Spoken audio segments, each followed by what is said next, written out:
সরাসরি ওয়ানডে বিশ্বকাপে খেলার সমীকরণ নিয়ে ক্যারিবীয় দ্বীপপুঞ্জে পা রেখেছিল বাংলাদেশ দল। প্রথম ওয়ানডেতে বড় ব্যবধানে হেরে সেই স্বপ্নে ধাক্কা খায় টাইগ্রেসরা। তবে দ্বিতীয় ম্যাচে দুর্দান্ত জয়ে এবার স্বপ্ন পূরণের দ্বারপ্রান্তে লাল সবুজরা।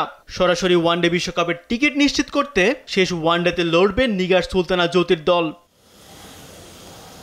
চলতি সিরিজে বেশ বাজে অবস্থা টাইগ্রেস ব্যাটারদের। দুই ম্যাচেই আগে ব্যাট করেও স্কোরবোর্ডে 200 রানও তুলতে পারেনি তারা।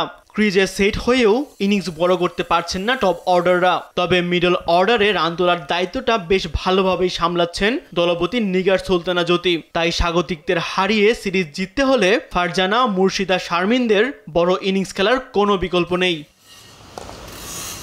এদিকে প্রথম ম্যাচে ব্যর্থ হলেও দ্বিতীয় ম্যাচে বড় জয়ে মোড় ঘুরিয়ে দিয়েছিল বোলাররাই। মারুফা, নাহিদা, ফাহিমারা রান আটকানোর পাশাপাশি দ্রুত উইকেট তুলে নিয়ে চাপে ফেলেছিলেন ক্যারিবীয় মেয়েদের। এই ম্যাচেও প্রতিপক্ষকে অল্পতেই আটকে রাখতে বোলারদের ওপর ভরসা রাখবে টিম ম্যানেজমেন্ট।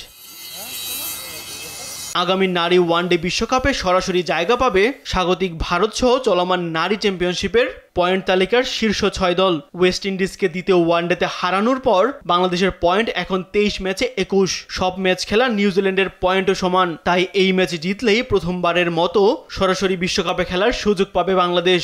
ম্যাচ মাঠে না গড়ালেও জ্যোতির দল চলে যাবে ওয়ানডে বিশ্বকাপে। তাসবিহ শরণ, স্পোর্টস ডেস্ক, দেশ টিভি।